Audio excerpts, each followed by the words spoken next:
You're listening to Samara, a Kilenya Chronicles romance. Copyright 2014, Andrea Pearson. Dedication. To my husband, for his unwavering affection and patience. I love you. Out of several strong candidates, I, Samara Oldroyd, was selected to manage a car full of siblings on a 4-hour road trip. Okay, I'm kidding. I say the stupidest thing sometimes for a 16-year-old. I was the only candidate since I'm the only kid in my family who mostly does smart things. Crunch. I could taste the cheese dust in the air. It was making me sick. Crunch. I put my book down when Molly, my older sister, growled loudly, clenching her fists around the steering wheel. "Come on, Kale," she shrieked, starting the umpteenth mini battle. "Knock it off." Kale, sitting behind her, kicked her seat. "I'm not doing anything, just eating my Cheetos." Maybe it was his fault the war started. He was only 6, but he certainly made Molly screech a lot. And Molly's screams could shatter glass. "Yeah, you're crunching way too loud, and stop kicking my seat." She reached behind her, grabbing his leg, and the car swerved. I lunged for the wheel. "Eyes on the road, Molly." "We're going to die," 10-year-old Graydon yelled from the seat next to Kale. "Mom, save us." "Stop yelling," Molly said, hands finally at 10 and 2. "Mom can't hear you, and no, we're not going to die." She glared out the windshield. "I'm so sick of little brothers. Samara, please control them." Like that was possible. I rolled my eyes. I couldn't wait to get to the cabin for our annual family reunion. We usually drove together in the SUV, but it was in the shop for a week. Dad had decided to take his car with Mom, having Molly follow behind. Bad choice. With how cranky everyone was, even if I, the better driver, had been driving, things wouldn't have gone any better. Feeling great. Kale started eating his Cheetos again, and Molly's knuckles on the wheel turned white. "I swear I'm going to kill him," she said. "No, you're not." I slumped in my seat and looked out the window, watching the trees speed past. There was only one thing that would work as a distraction. I braced myself, because this topic was so shockingly boring that I'd probably nod off and fall out of my seat. I sighed and turned to Molly. "Tell me more about this guy who's coming." Molly perked up immediately. "Oh, he's so hot. And Samara, he's not like any of the other guys I've dated. I mean, he's really hot and smart. He's always top of the class. He's athletic. I tuned her out, not caring about the mystery man she started dating a week ago. Molly went through guys like a bee goes through flowers. The only reason I didn't already know this boyfriend was because she'd just moved out to go to college and had met him there. And I can't believe I'm actually dating someone younger than me, you know? I mean, he's in high school. "Yeah, it's not a crime," I said. "You're still 17. In college already. It's just weird." Attraction doesn't always pay attention to age. She looked at me with a huge grin on her face. "And man, is he hot. You know, the other day..." I tuned her out again. 10 years later, we arrived at the cabin. Okay, so not that long, but it might as well have been. Hours and hours of driving with my insane sister and crazy brothers was enough to make my blonde hair turn gray. We dragged ourselves out of the car. Mom came to help unbuckle Kale, who insisted he didn't need help, and Dad pulled the trunk open. We had multiple drops of water come down our legs at all of the ceremonial places and our other events, and we reached the station. "How was the ride?" Mom asked. "We sure passed some beautiful country, didn't we?" "I didn't notice," I grumbled. "You get the boys on the way home?" She smiled. Was that an evil glint in her eye? "That bad, huh?" "Worse." I picked up my guitar and bag and hauled them up to the porch. The boys, now released from their imprisonment, started running around, wreaking havoc. I rushed through the front door, shutting it firmly behind me. Molly barged in. "Why'd you shut the door on me?" She flipped her long brown hair. "I get the big room." "You always do," I said, not wanting an argument. The girl cousins slept in the rooms upstairs, the adults in the master bedrooms on the main floor, the boys in the basement. I heaved my stuff up the stairs and down the hall to my usual place. After flinging off my shoes, I sprawled across the bed. The silence surrounding me was heavenly. I could barely hear Cale and Graydon running around like madmen outside. Every June, our entire family, my dad's side, gets together for a week-long reunion, which involves swimming, hiking, browsing local shops, and roasting marshmallows and other yummy stuff. It qualifies as the best vacation ever, and I'd been looking forward to it for a very long time. Molly walked in, brushing her hair. He's going to be here in a couple of hours. Oh, Sam, I can't wait for you to meet him. I resisted the urge to roll my eyes. I'm sure I'll like him, but not too much, okay? He's mine. How long do you plan to date this one? A while. She grinned wickedly and plopped down on the bed next to me. We're going swimming tomorrow after the hike. I can't wait for him to see me in my new bikini. He's going to drool. This time I did roll my eyes. Just then I realized I couldn't hear the boys outside anymore. Where were they? My question was answered quickly. They dashed into my room, blabbering about the public swimming pool and squirrels and deer poop. I rolled over on the bed, putting my pillow over my face. Dad laughed from the hallway. Okay, everyone, give Samara a break. Out. Now. I put the pillow aside. You too, Molly, Dad said, and go see if your mother needs help. Molly followed the boys out and Dad turned to me. Thanks for taking care of them on the ride. Your mother really needed that break. Yeah, no problem, I said. Though I'm serious, they're going home in your car. He laughed, pulling out his wallet. We'll see. Anyway, it's your turn for some time away. He held out a couple bills. Take this and go find me a piano book at the music store. Pick something good. Oh, and you might want to consider finding a vocal/guitar piece for yourself. For the talent show, you know? I breathed a sigh of relief. Thanks, Dad. He knew me best. Honestly, I have the most awesome family ever. Even my younger brothers are usually cool, but today was one of those rare days when they drove me completely nuts. Dad gave me the keys to his car and left the room, closing the door behind him. I jumped off the bed and grabbed my suitcase. If I was going into town, I wanted to look cute. Pulling out my makeup and a new bright pink top, I squealed in excitement. This would be great. There was almost always someone attractive hanging around the store, which specialized in unique and original music. After touching up my makeup and changing clothes, I grabbed my purse, making sure my book was in it in case I got a flat tire or had to wait in line, and dashed downstairs. The drive into town was nice, and I was better able to appreciate the green forests this time. Main Street was quiet and the parking lot at the music store empty. The bells on the door tinkled as I entered. I took a deep breath. Ah, the smell of old paper! It's been a long time since we've seen you here, Mark, the owner of the store said from behind the counter. How's your father? Is he looking forward to his concert next month?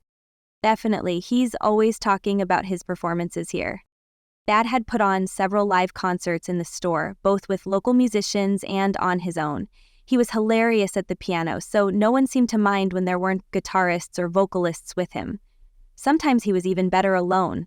Once a year, he made a special trip just to put on a free concert for the people who lived in the area. It was his favorite performance of the year. Wonderful, though it may be ordinary, as your dad likes to say, our piano will be in perfect condition. I couldn't help but smile. Dad's beloved Steinway was his pride and joy. In his eyes, no matter how hard Mark tried, nothing could ever obtain the level of perfection Dad's piano set.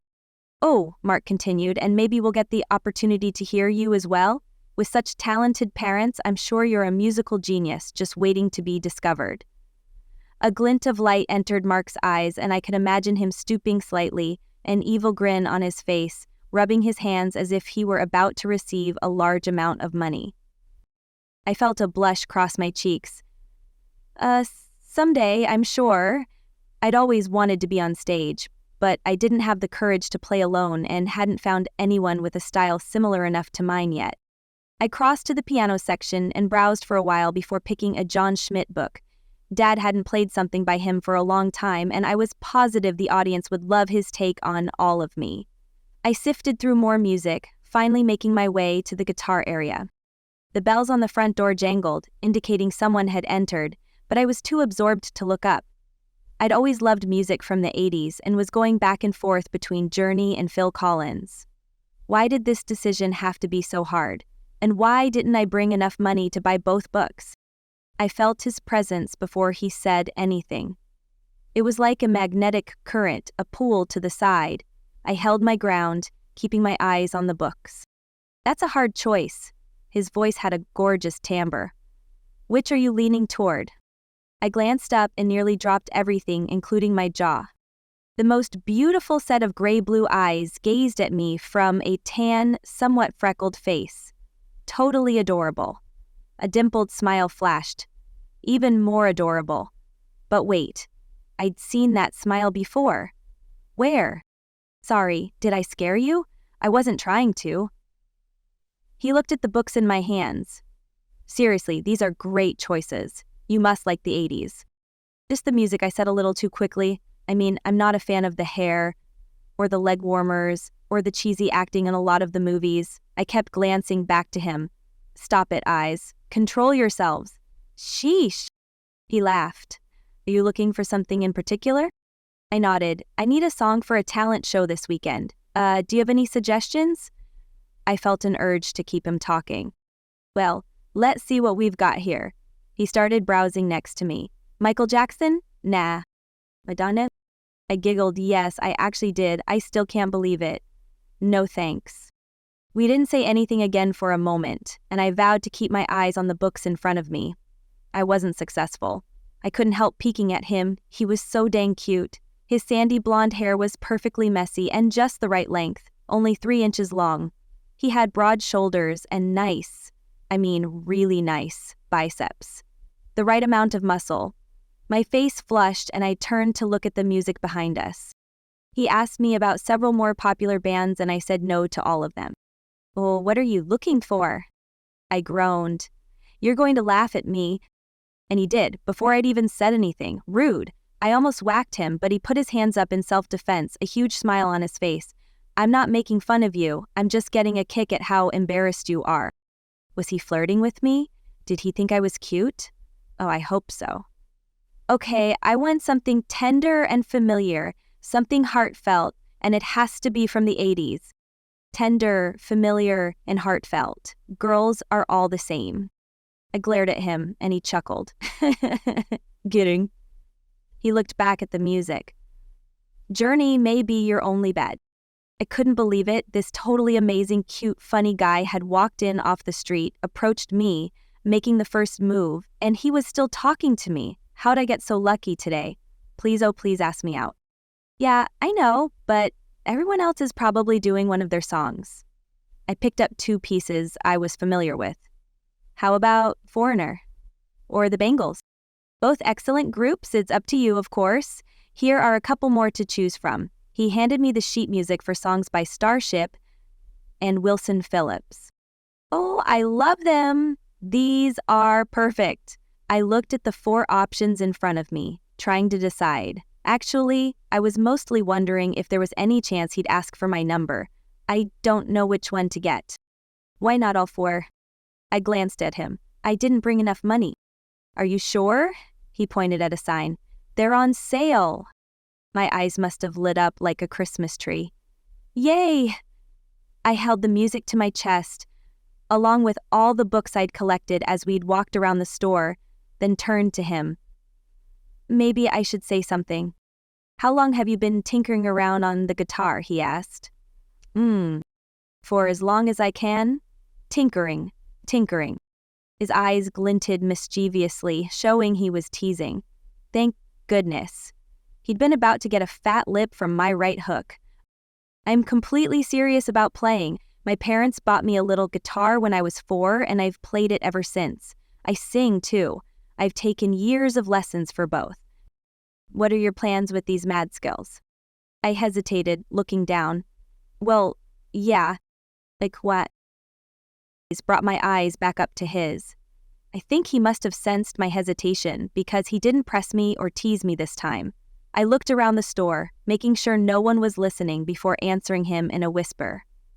I want to go to Juilliard, on full scholarship. He raised his eyebrows. Why are you whispering? It's not like other people don't dream of that too. Yeah, I know, but for me, it's getting closer and closer to becoming a reality. I've completed all of the application requirements except for the live audition. Everything has gone really well so far, and my guitar teacher has been talking to the woman in charge of the guitar department. They're friends, and they're positive I'll make it in. He whistled. Wow, that's freaking amazing. I nodded. I've been saving up for my trip for a year now. This week's paycheck is the last of the money I need, and when we get home, I'll buy the plane ticket. My audition is in August, and I'll fly out with a friend and her mom. We're going to see as many Broadway musicals as we can, and we'll get in a ton of shopping. I haven't done anything fun this whole year, because when I get to New York, I don't want to have to worry about money. And I'm super impressed. That's such a great opportunity. I hope things work out for you. He looked at the big clock on the wall, then back to me. Was that regret on his face? It's been fun talking to you. I have to go now. Thank you so much for your help. I really appreciate it. No problem. Are you... I didn't know how to ask it, and just thinking about it made my hands sweat against the sleek music books. But he seemed as into me as I was to him.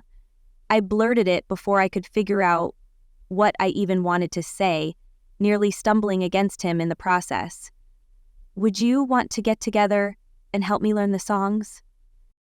Actually, He grabbed at my stack of books. Watch out! Too late. The extra books in my arms flopped forward, sliding on each other. Why did they make them so slippery? Before I could do anything, they fell to the floor. My purse slipped as I lunged for everything, and all its contents spilled out. I growled in frustration, trying to decide how to cover up my freakishness. I dropped to my knees, searching under the shelves for chapstick and pens. Here, I can help. He knelt down next to me, gathering what I couldn't reach. He picked up a bright pink book with a cute chick on the front, my favorite reading escape, and looked at it. What's this? Just A. I stopped talking. Come on, Sam. Guys aren't interested in romance books. He gave me the book, then helped put everything away, except for the John Schmidt music for my dad and the 4 songs I'd chosen. The phone rang. Have fun with those, he said cheerfully, reaching into his pocket and pulling out his cell. He turned away from me, walking to the back of the store, talking. I took my time counting out the necessary money, hoping the guy would end his conversation soon enough for me to approach him. I hadn't asked his name, and what had he been about to say before I dropped my things? Mark was especially talkative, showing me the handout announcing my dad's upcoming concert. Scott Oldroyd's concert is almost here. These are not the droids you're looking for, Mark said, then laughed at himself. Yeah, I've never heard that one before. He laughed again. I looked around, but the mysterious hottie was still on the phone, so I reluctantly left the store. I just couldn't believe we'd talked so long without exchanging names.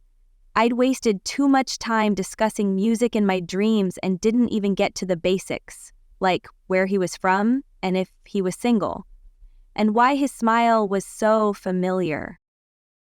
Cabin, I couldn't get the guy from the music store off my mind. No, not Mark, the younger one, with the nice muscles. Molly was waiting for me at the drive when I pulled up. Where have you been? My boyfriend's almost here. She paused, peering at my expression. Her eyes lit up with glee. Oh, I know that look. Who is he? Where's he from? I laughed. I don't know, actually. And it didn't occur to me to ask his name until it was too late. But that's the first thing I would have gotten from him. Whatever, you would have somehow figured out how rich he is. Mm-hmm. You're right, she laughed, then paused. Except for this time. My boyfriend really doesn't care about those sorts of things, and you know what? It's refreshing. She looked at me again, a sincere smile crossing her face. Enough about me. Tell me more. Well, we met in the music store. Molly, he really knows 80s music. It was so cool.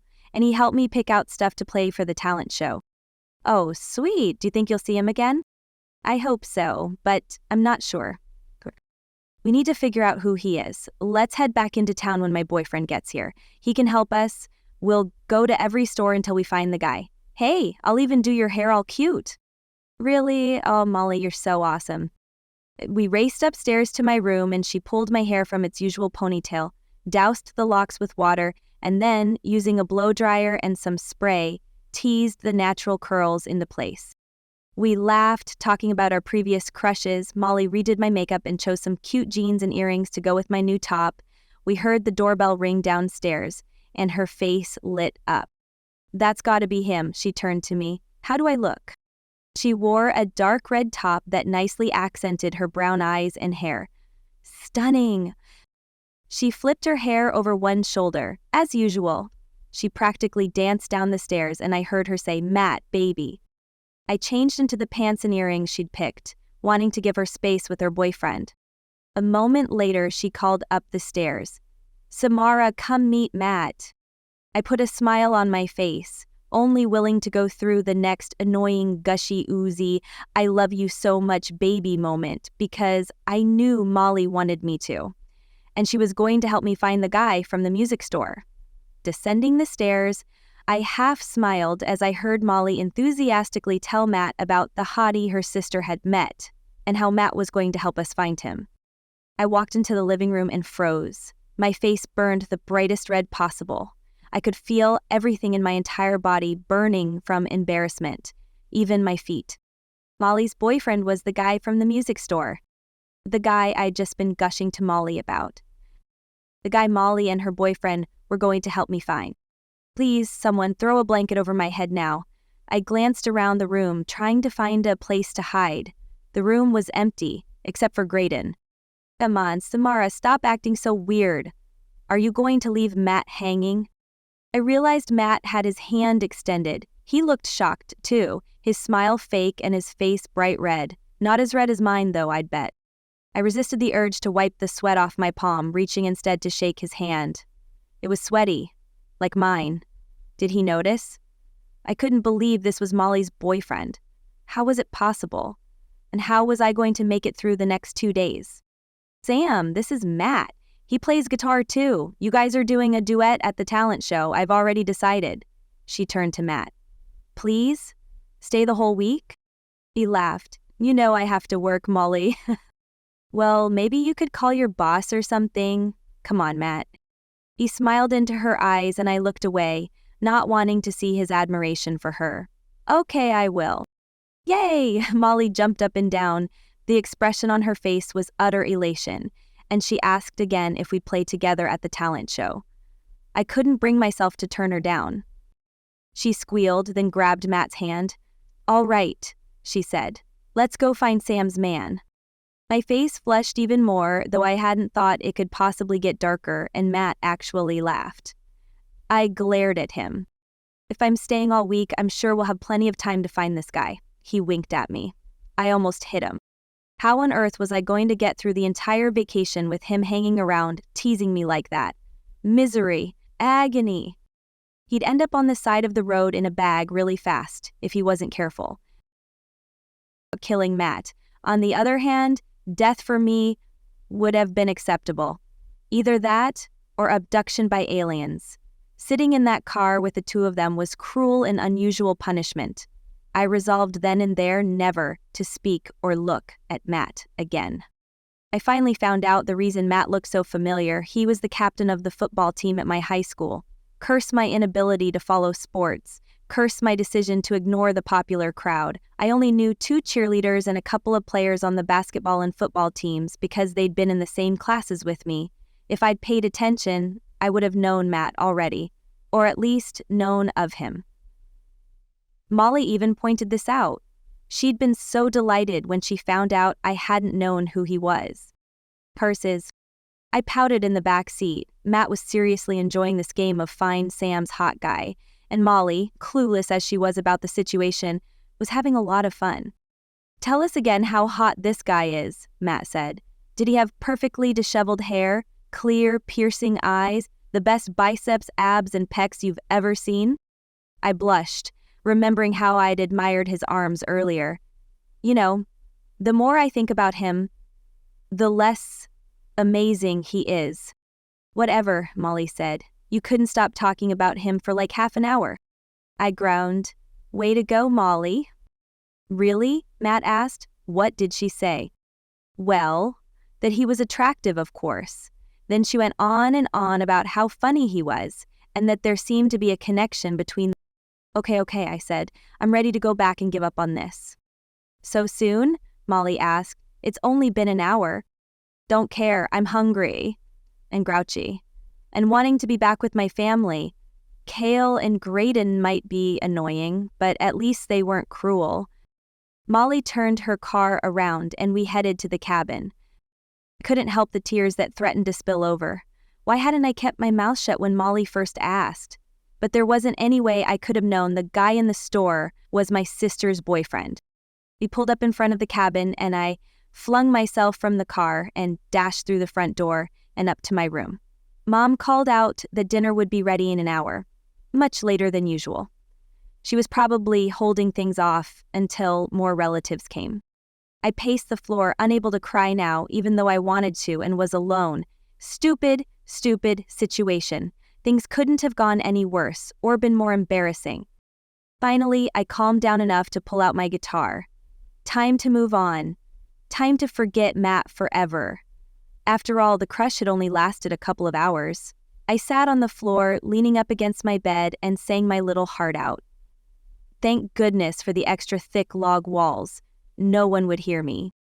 I was halfway through Hold On by Wilson Phillips, a fitting song for my situation, when someone knocked. Oh, please just leave me alone. Hey, Matt said, peeking around the door. Molly sent me up here to practice with you. He brought out his guitar from behind him, a battered electric acoustic with dents and scratches all over it. Can I come in? I sighed and scooted over. I guessed, but leave the door open. He laughed. I'm not going to strangle you, you know. That's not it. It's a rule when boys are in our rooms with us. He shrugged. It's okay. My parents have that one too. He sat down next to me and started tuning his guitar. I thought I heard you singing. Sounded really good. Where's the music? I pointed to the song Open in front of me, wondering if he really hadn't seen it there. Can I? He asked, pulling the music closer. I leaned against my bed, resting my guitar across my legs. I still felt hurt about what had happened in the car, but I couldn't wait to hear him play just the same, especially if he was as good as Molly said he was. He messed around for a moment and then looked up at me, an expression of contrition in his eyes. His dimple wasn't visible now. I held my breath as he searched my face. Don't look at me like that, Matt. I'm trying to undo my crush on you. I don't know how to say I'm sorry, Sammy. I really am, though. I've never been a mean person. I don't know why I made things into such a game in the car, and I'm very sorry about that. I dropped my gaze, not wanting to show how much he'd hurt me. It's fine. No, it wasn't. Also, I didn't know you were Molly's sister, and I tried to tell you I have a girlfriend. You know, when you asked me if we could get together to practice, he grinned, and my heart fluttered before I could stop it. And look, we're working on the songs anyway. A serious expression crossed his face, and he stared at me again. Are we cool? Of course, Matt. For such a common name, my mouth sure enjoyed saying it. I closed my eyes, trying to control my thoughts. Being a hopeless romantic gets you in trouble. A lot. Good, let's start playing. He reached for my guitar. First things first, though. I need to inspect what you've got. Make sure it's qualified. He smiled to show he was kidding. I handed it to him reluctantly. That's my baby, so be nice to it. No worries, I just want to look it over. His eyebrows went up as he examined it. This is an expensive guitar, very well made. Where'd you get it? My dad had it imported from Spain. He blew out a breath, handed it back to me, and picked up his own. Mine might not be as pretty as yours, but it still sounds good. Of course, the beauty is in the player. Let's see how well you do, shall we? The twinkle in his eyes challenged me, and I flipped the music back to the front page. See if you can keep up, I said. Oh yeah, just so you know I'm not good at sight reading. We began from the top, and though we had some mess-ups and needed to start over a couple of times, I quickly decided about Matt's guitar playing skills. He was right. He wasn't very good at sight reading, but what he lacked there he made up for in sheer talent. He was constantly ad-libbing, making us sound much, much better. And he wasn't too bad at the backup vocals either. As a couple of my girl cousins arrived, walking past my door to their rooms, they looked in on us, obviously impressed. I couldn't help smiling. He was so fantastic. Graydon bounced through the doorway. "We can all hear you. Mom says you sound good and to come eat dinner." I stood, put my guitar away, and followed Matt downstairs. Because Mom wanted to get everyone in the family room for the annual slideshow presentation. Instead of having dessert after dinner on the first night of vacation, we all get together to watch an informal presentation of the pictures taken over the past year. My mom serves her spectacular guacamole. I know, it's a weird tradition. That part of the evening was a disaster. Not for Mom, thank goodness, but for me.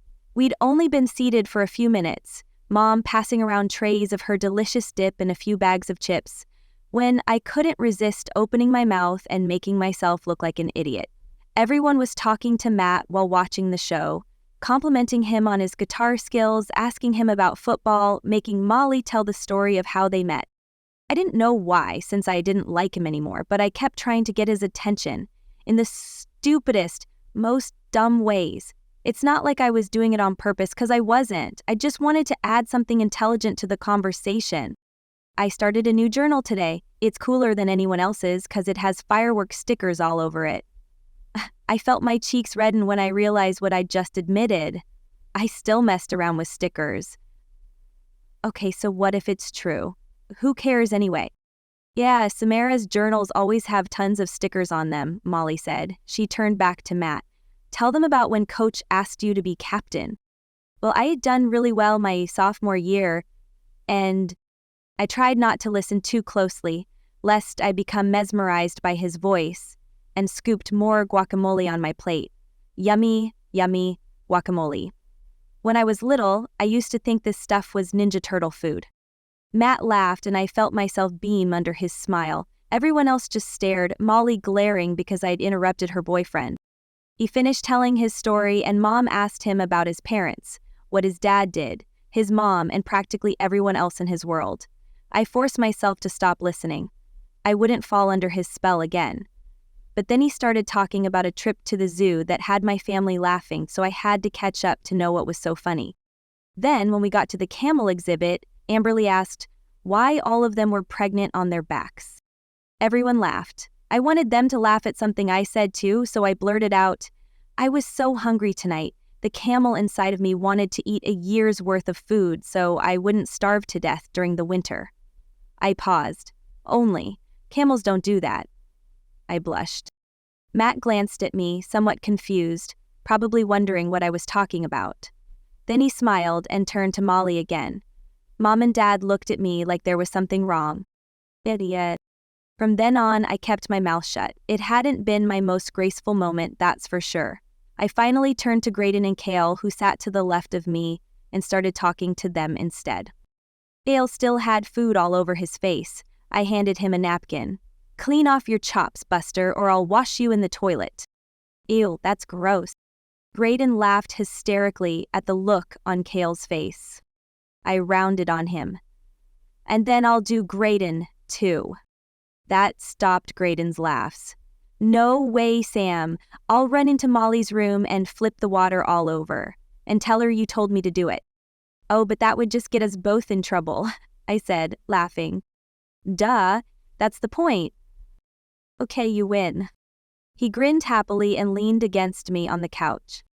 I glanced up and found Matt's eyes on me, but only briefly. He responded to something Molly had said, and she laughed. He turned to her again. Woke me, and I pulled the blankets off and swung my feet to the floor. Brrr! I tucked my feet underneath me, and when they were warm, I reached over and grabbed the fuzzy socks I'd put on the nightstand the evening before. Socks on and book in hand, I padded out of my room and down the hall, then climbed the ladder to the loft where comfy couches waited. I settled in, finding my spot in the book. I'd only been reading for maybe half an hour when Molly interrupted me, making me jump. You are so predictable, she said. If you're not playing the guitar, you're reading, how can you stand to spend so much time with your nose in a book?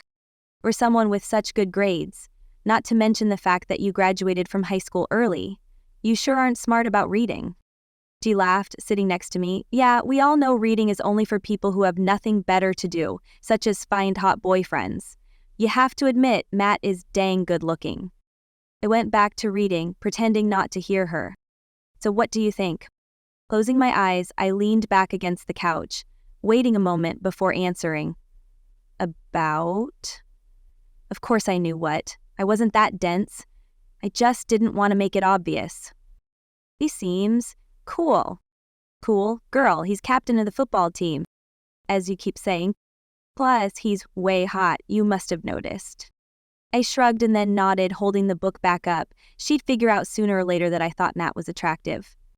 I knew you'd think so. She bounced on the couch next to me, then fell silent for a moment, obviously contemplating something.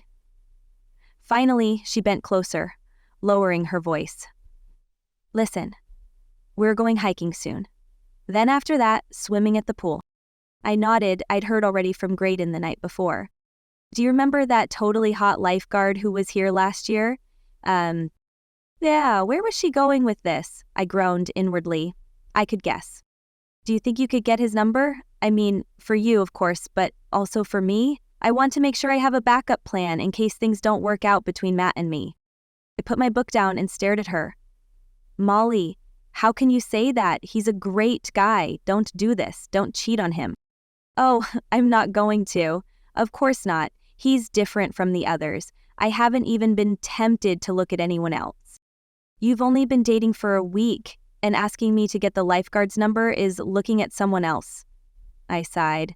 Molly, you'll never ever figure things out if you don't settle down and stop being a player. She laughed again. And you'll figure things out soon enough, Sam. You gotta run around a bit. Make sure you've gotten to know all the guys. Just so you know you're making the right choice. You know. I buried my face in my book, and she laughed more. Besides, I was a different person before we started dating. Now I'm a week older, and I really do know a lot more about relationships and how things work. You don't need to worry. I rolled my eyes. We would see how things were looking in a month, if they were still dating. Okay, go away. I want to finish reading. You and your books. You should try one. They're awesome. Whatever. She got up and left, smiling at me as she climbed down the ladder. Enough sandwiches and drinks in my backpack for me and Graydon. Mom had decided Kale wasn't old enough to go on the hike, thank goodness, and it would only be me, Graydon, Matt, Molly, and a few cousins. We set out, Graydon and me in the middle, a bunch of people behind us, and Molly and Matt in the front. Watching those two hike together was like watching a horror show. You're too disgusted to want to watch more, but you can't seem to look away. He was an awful tease, kept pretending to knock Molly over, and she'd get all dramatic and act like she was hurt. Then he'd make it up to her by hugging and tossing her in the air. I was still fascinated by him. I hadn't been successful in getting over the crush yet, and I had to soon. Molly would literally have a conniption if she saw me ogling her boyfriend. That they were being so touchy. Even Graydon got annoyed, and he was usually easygoing. Keep your eyes on the trail, I had to tell myself over and over again. Watch where you're going, or you'll end up face down in the dirt. I never listened to myself. Matt grabbed Molly, flinging his arms around her, half picking her up, and landed a big one on her lips. She giggled around it for a moment, then finally melted in his arms. And I tripped over a root. Neither of them noticed, but Graydon did. Why do you keep staring at them? He asked after he'd pulled me to my feet. For a 10-year-old kid, he sure noticed a lot of things. A nod. Be quiet. Yes, you were. That's why you tripped. Okay, fine. So I was looking at them. Big deal. They're ahead of us. It's bound to happen. But not all the time. I shushed him as our cousins caught up, asking if I was okay. I told them I was and let them go ahead, wanting as much distance between myself and the couple as possible. How on earth was I going to shake this? It wasn't getting any easier. And then there was the inevitable train wreck at the end. Molly didn't know how to be in a successful relationship. The longest she'd ever dated anyone was 4 weeks. 4 weeks. She'd been so proud of herself. Of course, it didn't seem to bother the guy that she flirted with all his friends. She ended up being the one to end things when she decided to date his cousin instead. I sighed. Even if Molly did break Matt's heart, I would still be more loyal to her than to him. I had to be. She was my only sister, and I really did love her. Okay, that's a lie. Tons of stuff happened. I still can't believe how badly Molly acted. Back at the cabins, after the hike and before we went swimming, Molly showed me her new bikini. There's barely anything there at all. I know, isn't it great? No, Molly, it isn't. Bat was waiting for us at the pool and handed us our passes. I nearly tripped when I saw him, standing there without his shirt on. His abs were absolutely perfect and well-defined. So were his pecs and delts, and it was obvious he didn't ignore his legs. His calves, even, were amazing. I might have drooled if Molly hadn't beaten me to it. Wow, baby, you look amazing. Ooh, these muscles. He looked at them as if surprised they were there, then laughed. Yeah, they're pretty cool. I worked hard to get them like this. I rolled my eyes and Molly jumped into his arms, planting kisses all over his face. I pretended not to notice, waiting for them to get over their happiness at seeing each other. It had only been half an hour since the hike, for crying out loud. I sighed in exasperation. Finally, I was able to get to the coolness of the water. I hoped it would clear my thoughts of Matt. I jumped in like a cannonball and splashed Graydon and Kale, who shrieked at me like I'd almost murdered them. Thus began the water fight, which I won, of course. Anyway, back to Molly's behavior. The hot lifeguard didn't work there anymore, but apparently, somewhere in the universe there's a rule that lifeguards have to be attractive, and Molly quickly zoned in on one. I'm going off the high dive, Matt said. What should I do? Graydon's eyes lit up. Oh, I know. Do the can opener. I smiled at my little brother's enthusiasm. Matt nodded excitedly. It'll be the best can opener you've ever seen. Matt and Molly both got out of the water, but instead of walking with her boyfriend to the diving board, Molly sauntered around the pool. I rolled my eyes. I could see the smug expression on her face whenever a guy noticed her, and at least one girl smacked the boy next to her for staring at Molly. I should have known the swimming suit wasn't really for Matt, but for everyone else. Graydon pointed when it was Matt's turn on the high dive. He flexed his muscles, making a few different bodybuilder poses. Then finally, when it appeared everyone was watching, he jumped off, executing a perfect can opener. Graydon cheered. I rolled my eyes again. That guy was a serious show-off. Molly finally got back in the water while Matt was swimming over, but she insisted we move our group nearer to the side of the pool. I shook my head when I realized why. We'd gotten as close as possible to the hot lifeguard, who probably hadn't taken his eyes off her since we arrived. Matt reached us, grinning like he was the best thing any of us had ever seen, and Graydon told him how cool he'd been. I think the guy's head actually got bigger. What should I do next? The cannonball. Okay, but I'm not gonna do it on the high dive. I've done that before. And it hurts. Graydon giggled and Matt got out of the water again, heading to the line to go off the dive. He made Graydon laugh with his attention-getting antics while waiting. I couldn't help but smile too. I envied how comfortable he was with himself. I mean, it wasn't like I struggled with my self-esteem or anything, but this guy's confidence was seriously impressive. Eek, stop thinking about him, Samara. I acted like I was rubbing water out of my eyes just so I would have an excuse not to look at him. Hey you, the lifeguard said to Molly. She pretended not to hear. Hot girl in the bikini. She looked up at him coyly, a slight smile on her face. Can I help you? I turned away in disgust as they flirted. A lot. And what made it worse was the fact that the rest of the time we were at the pool, whenever Matt came back, Molly was all over him again, ignoring the lifeguard. I couldn't believe it. Matt most definitely was the best guy in the pool. Personality, looks, all of it. And Molly didn't even care. She had to have every guy. She walked around the pool a couple more times, trying to get as much airtime with her new bikini, and later I'm positive I saw the lifeguard get her number. I felt so bad for Matt. Good thing he didn't notice. At least, I didn't think he did. Swimming, I escaped to the piece of my room to practice my guitar.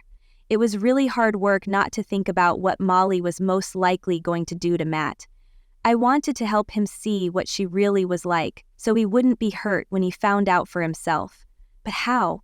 So, my sister Molly? You know, the one you're dating, she's probably going to end up cheating on you, just so you know. She does it all the time. I pushed those thoughts away. It wasn't any of my business, was it? My emotions were too jumbled for me to sense my real intentions, and telling him would most certainly make home life incredibly difficult when she found out. After 20 minutes of strumming, though, my thoughts wouldn't leave me alone. I had to do something. I put the guitar away and went to find Matt. The kitchen was crowded, Mom had a contingent of people helping her prepare dinner, and I nearly left when I didn't see Matt at first. But then, there he was, sitting with Molly on the window seat in the corner of the breakfast nook. I froze when I saw them, my mouth popping open. Molly was helping Matt learn to fold origami. A look of utter and complete love and adoration was on his face, and what surprised me more, it was on hers as well. He folded something wrong, and she giggled, taking it from him and showing him how to do it right. He put his hand over hers, staring deeply into her eyes, and she blushed slightly, looking down at the paper, then up at him again. He said something, a twinkle appeared in Molly's eye, and she pulled out another sheet of paper, then planted a kiss on his lips. He laughed, putting his arms around her and holding her tightly. And I backed up, feeling like I was invading a moment of privacy. I shouldn't have been there. I couldn't believe it. Did my sister really love him? Was this relationship going to be the turning point for her?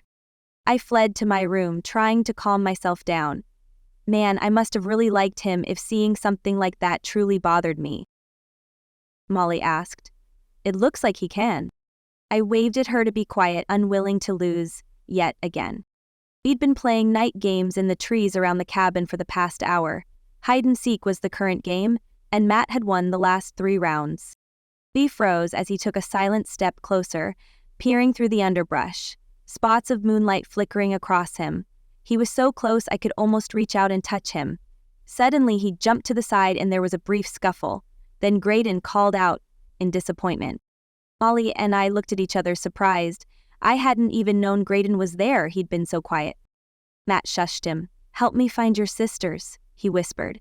They've got to be close. Molly squeaked, and I glared at her. Why had we chosen to hide together? I should have known it wouldn't work out. Molly wanted Matt to find her. But either Matt was pretending he couldn't hear us or he really hadn't. I seriously doubted his hearing was that bad. Okay, here's what we're gonna do, Matt whispered to Graydon. You search that way, he pointed, and I'll search over here. If you see them or even think you've seen them, signal to me by whistling. Across the gallery he heard something a little louder, signaling his whistling. I smiled at how Matt was going out of his way to make Graydon feel important. I can't whistle, Graydon said. No, it's okay. Jacob, my younger brother, couldn't either when he was your age. I had to teach him, but it took a while. Let me think of something else. Matt stood silent for a moment. My legs were complaining. I hadn't moved them in 5 minutes. How about you call to me like a pigeon? How do I do that? Like this. Coo, coo. Graydon laughed. You sound like an owl. No way, do I? I've always wanted to sound like one. Graydon laughed again. Okay, can you do that? Graydon nodded emphatically. Great. And I'll teach you to whistle when we're done. Yay!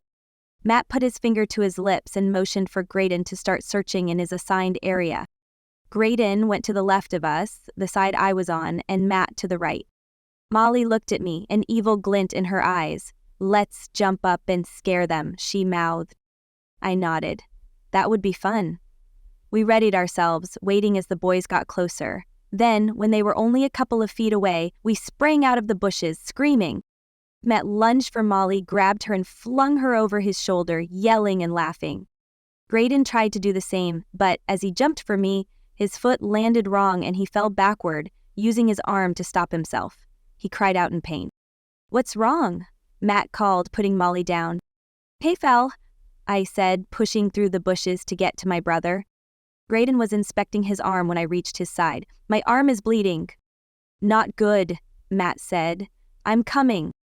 He thundered through the bushes as if they were no problem, then fell to his knees, near us. "Is he okay?" Molly said from where Matt had left her. Matt peered at Graydon's arm. "It's bleeding, a lot." "Let's take him inside where we can see better," I said.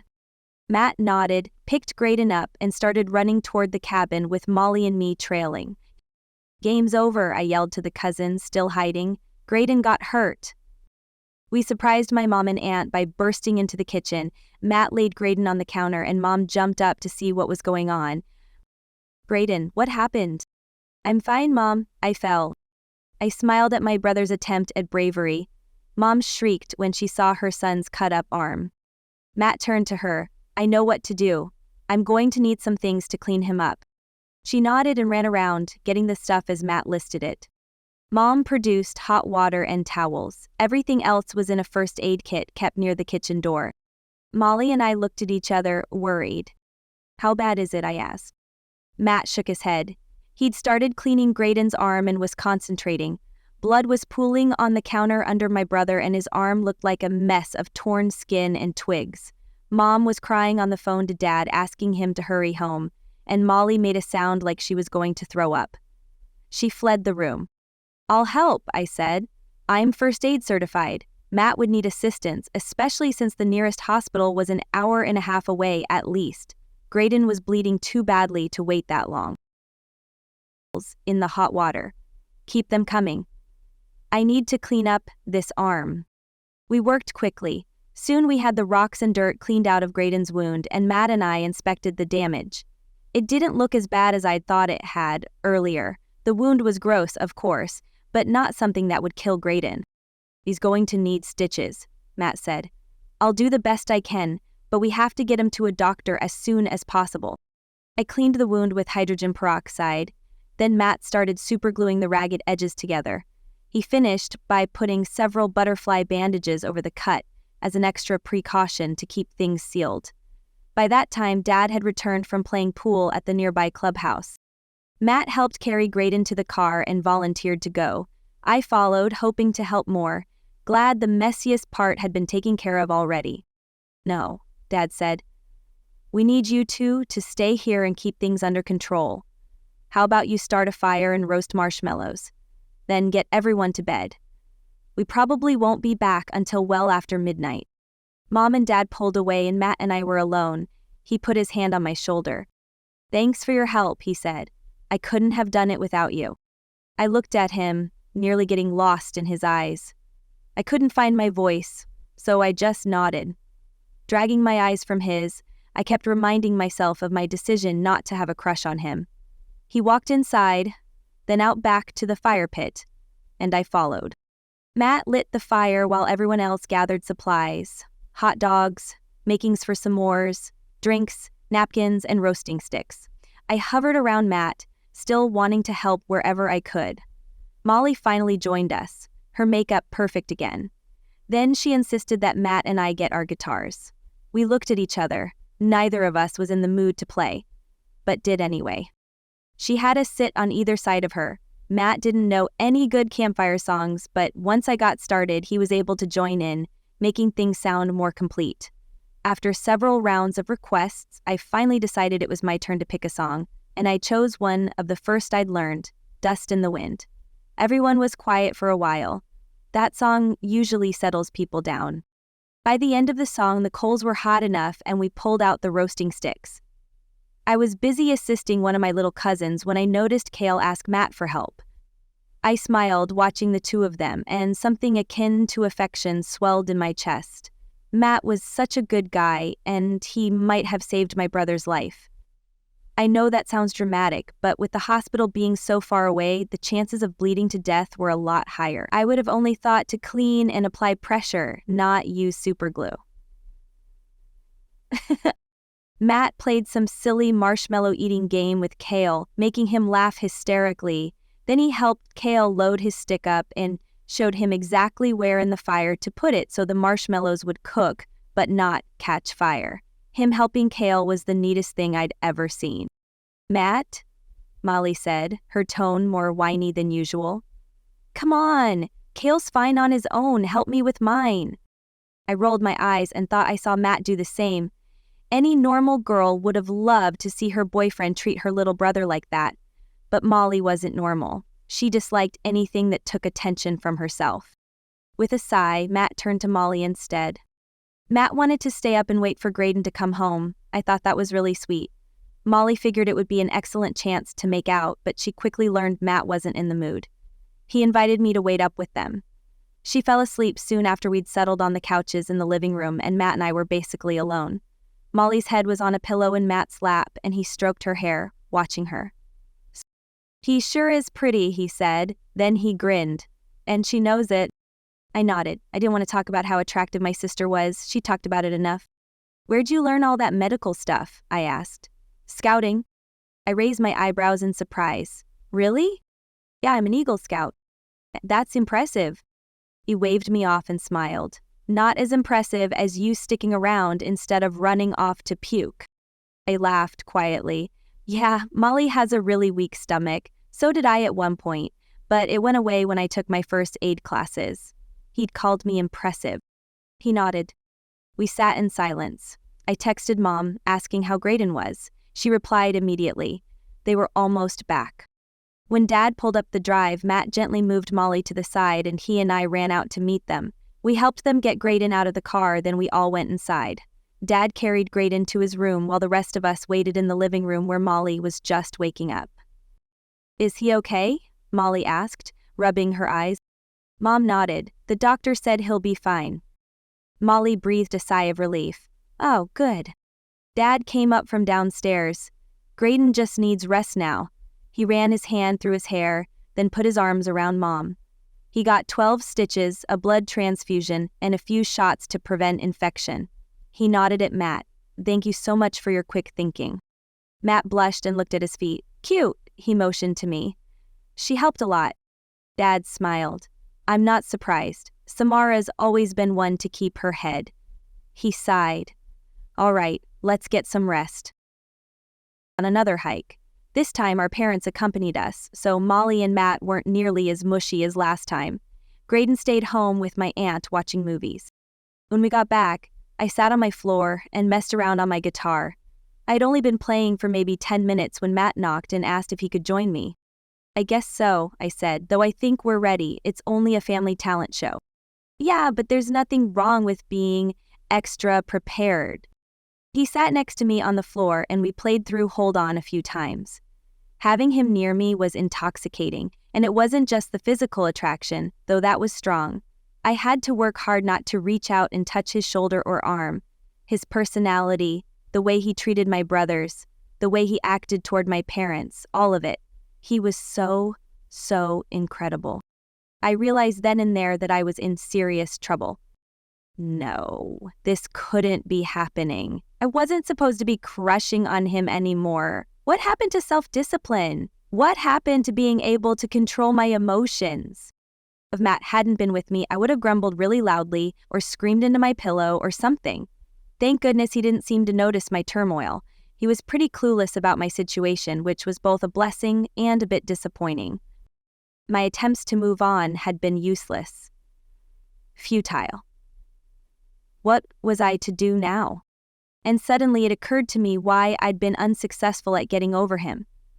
I hadn't told anyone what I was going through. I'm a verbal thinker. I can't figure things out unless I talk my way through them. And speaking out loud to myself didn't work.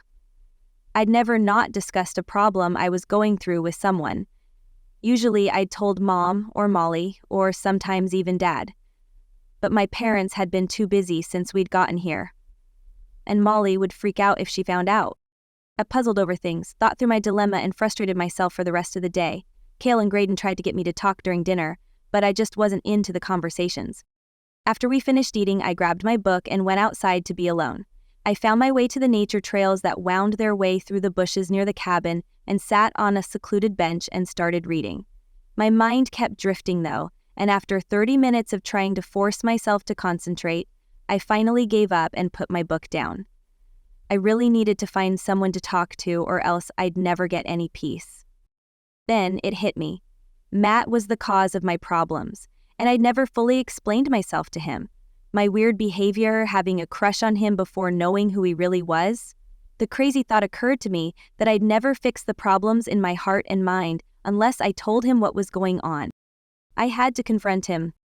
Whoa, that seriously didn't sound like a good idea. Yet somewhere inside me, I realized things wouldn't get better until I'd done it. I didn't want to give myself the opportunity to chicken out, so I jumped to my feet and strode down the path, intending to find him right then, pull him away from Molly if need be. I rounded the bush and ran smack dab into, guess who? Yup, Matt. Sammy, he said with some relief, I was just looking for you. Molly's on the phone with someone, has been for half an hour at least, and giggling, and I wanted to ask if I should be worried. Oh, really? I'm sorry. What he'd just said barely sank in. I was about to lose my nerve. I couldn't allow him to distract me from what I'd set out to do. I was looking for you too, Matt. I motioned to the bench. He hesitated, sitting down. You were? Yes. I rushed on, pacing in front of him. I wanted to tell you what's going on right now with me. Well, what's been going on the last few days, actually. I took a deep breath. You're smart. You know music. You're very good on the guitar. You're practically Superman to my parents after yesterday with Graydon.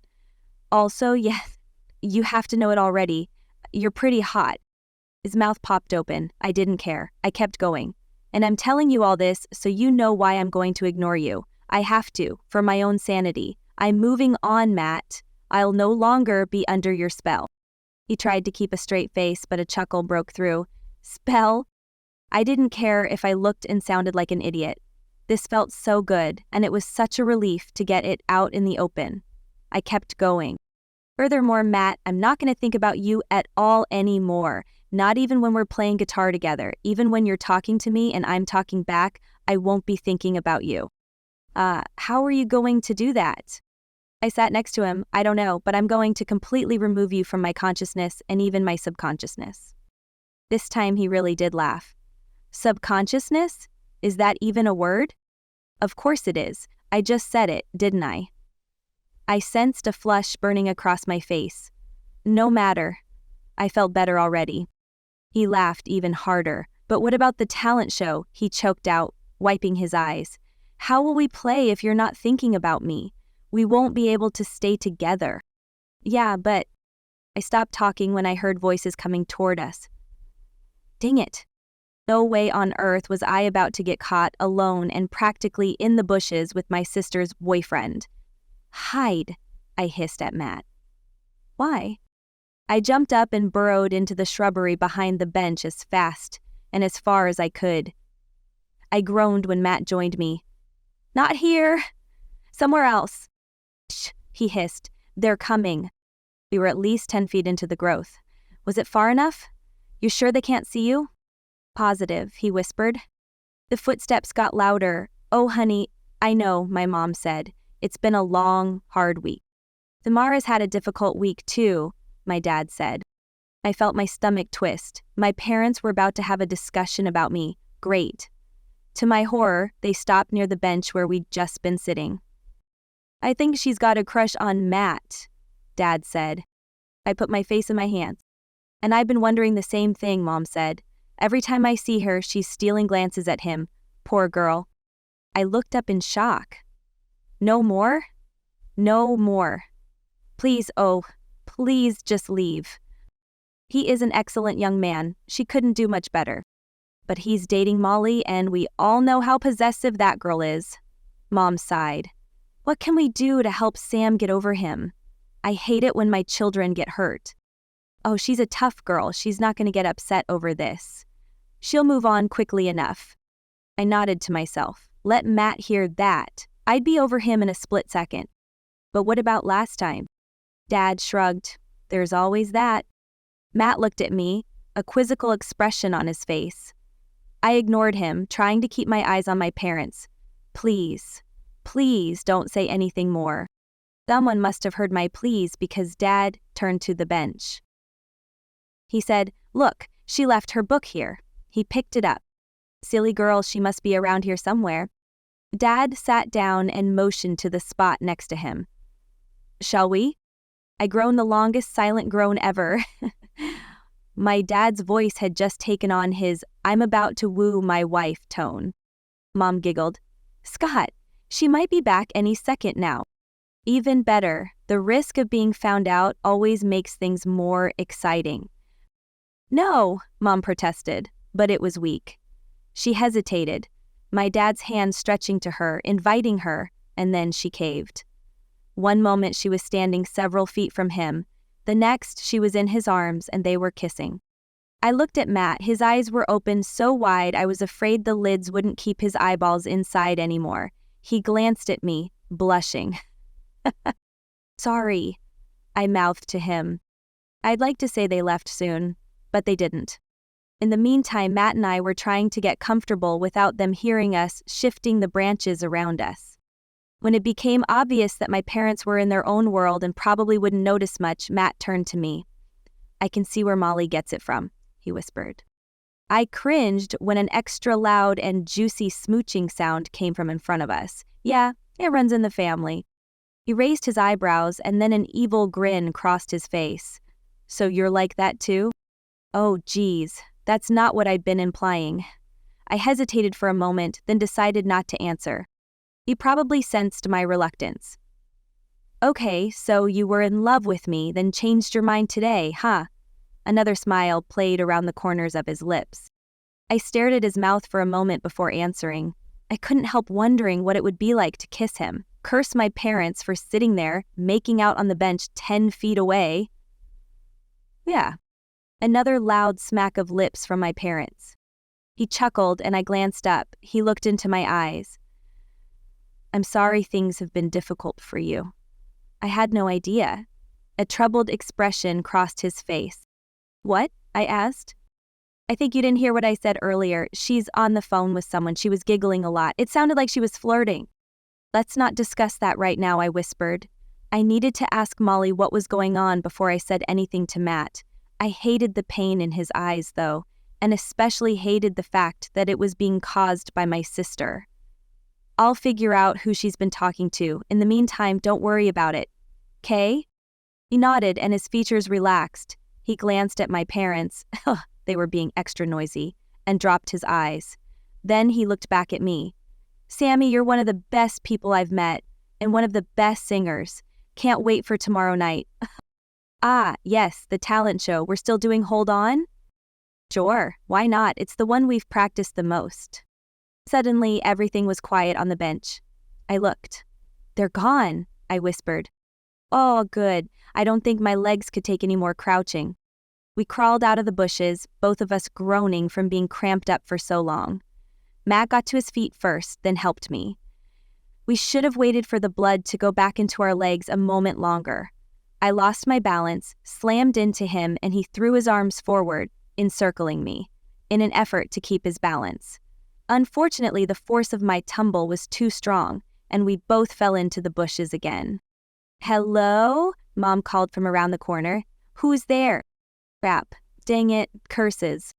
Matt and I scrambled to get to our feet, but we still hadn't fully maintained our balance when my parents rounded the corner, Mom holding my book. "Oh," Mom said. "Matt, Samara, what are you two doing out here?" Her eyes took in everything. Our disheveled clothes, the twigs and leaves in her hair, the fact that Matt's arms were still around me. I stepped away from Matt. "It's not how it looks." Dad raised an eyebrow. "Really? Do explain." "I came out here to read," I said. "And Matt came out to..." I didn't know what to say. I couldn't break Matt's trust. But then, he hadn't asked me not to say anything to my parents. Matt finished for me. I came to ask Sammy's opinion about Molly. My parents' eyes shifted to Matt, both looking quizzical. Matt stumbled around, trying to find something to say, and I blurted out the truth. And she's been flirting with someone on the phone, and he was wondering if I knew what was going on. Matt looked down, and I could see the pain back on his face. "Oh," Dad said. He paused, then continued. "Well, that explains why you're here, but why are you covered in leaves? And please, Samara, tell me why Matt's arms were around you." "Dear? I think it's obvious." Mom's face flushed. "They must have been talking here at the bench when they heard us coming. Isn't that right, Sam?" I nodded. "Yeah. I didn't want you to find us alone together, so we hid in the bushes, and you guys stayed on the bench for a while." I looked away from them, but not before I saw my dad grin like a high school boy and my mom blush even more. Mom cleared her throat. "Sorry about that." Matt waved her off. "It's fine." By the time we got out of the bushes, the blood had left our legs. We lost our balance and fell right when you were coming back. "Easy enough to explain," Dad laughed. "Matt, you'll find that the guys are heading downstairs to watch a movie. Why don't you join them?" "Yes, sir," Matt said, and jogged down the path, away from us. I turned to my parents. "It really did happen that way, I promise." Mom sighed. "Yes, we believe you. What are we to do with Molly, though? That poor boy's heart is going to be so very broken." Searched out Molly. I couldn't believe it when I found her in her room. She was still on the phone. I frowned, shaking my head at her. "Listen, I've got to go now. Call me later?" Giggle. "Okay, you too." She put her phone down and stared. "What?" "You know what, Molly? Why are you flirting on the phone when you already have a boyfriend?" I was hardly flirting. And besides, Matt didn't notice. He's been helping Kale and Graydon make paper airplanes. He did too notice. He asked who you were talking to. She glared at me. "Did you tell him?" "Of course not. That's your job. And Molly, if you're going to start dating the lifeguard, break up with Matt first." "Stop preaching to me, Sam. I can take care of things on my own. Go away." "Fine," I sighed. "Just don't hurt him." "Why do you care so much?" How could I answer her? The truth would send her into flaming convulsions. My funeral would be the next family reunion. "I'm just sick of the way you treat guys." She rolled her eyes. "It's not like they don't know that about me before we start dating." "And that makes it okay?" She stood. "Get out of my room. I'm tired of your lectures." My sister I could handle, her hyperactive moods I was used to, but Matt? I couldn't bear to see him in pain anymore, and he would be in pain. There wasn't any chance Molly would suddenly change her personality. The next day, the day of the talent show, I meant to talk to Matt about what had happened, but Molly was on alert and clung to him the entire time. The relief on Matt's face was evident. In a perfect world, Matt would never have dated my sister. I didn't think so anyway. He didn't seem the flitting from girl to girl type, which Molly usually liked. The talent show was about to start, and I couldn't believe how nervous I was. I didn't normally get stage fright when playing for Just Family. We were third to last on the program. My aunt was singing after us, and then Dad would finish off the evening on the piano as usual. The program started and crept onward. Some of my cousins played their instruments. Kale and Graydon played a piano duet. Molly showed artwork. An older cousin told us about an application for smartphones he'd written, soon to go live. Mom displayed her latest quilt, along with her prized tomatoes which had come up early. She'd brought some green ones with us. Finally, it was time for our duet. My hands were so sweaty I wasn't sure I'd be able to hold my instrument, let alone play. We took our seats and Matt smiled at me. The confidence on his face gave me courage, and I started the song, singing the first verse alone. Matt joined in on the chorus, and I couldn't help but smile at the reaction of the audience.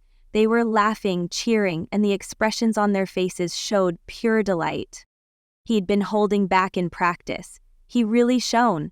His voice was a beautiful baritone, complementing my soprano.